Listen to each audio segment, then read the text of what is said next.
16 days, which tells us something amazing, that for probably at least a decade or more, these people were living with type 2 diabetes, but their answer was 2 weeks away.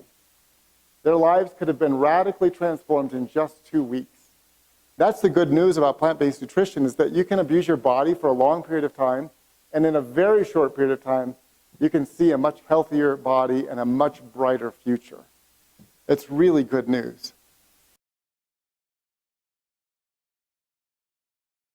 Medicine resident, another 2 as a subspecialist. That was a decade of my life dedicated to higher education in the field of medicine, but I couldn't think of any examples in which one of my professors, mentors, or educators ever connected those 2 dots. But I remained curious, maybe because I was desperate. I decided that I was going to look into this question myself.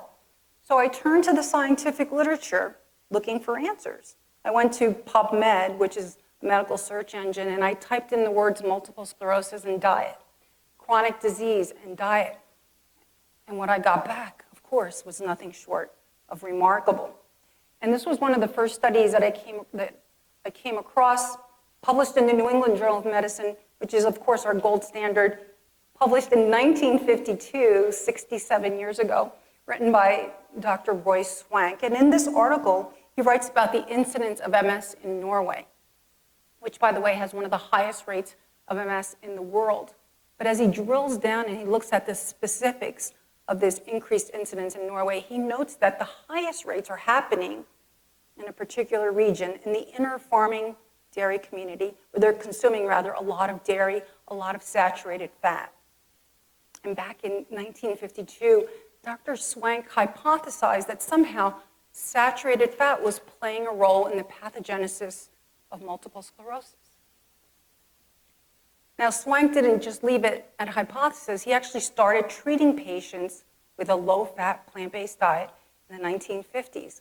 And he followed 140 plus patients over 20 years and reported his findings in the Archives of Neurology in 1970.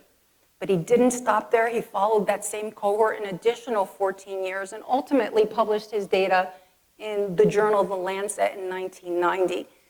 And what did he conclude after following 140 plus patients on a low-fat, plant-based diet over 34 years? Those who adhered to the diet showed significantly less disability and lower mortality rates. Of those that survived, 95% remained physically active.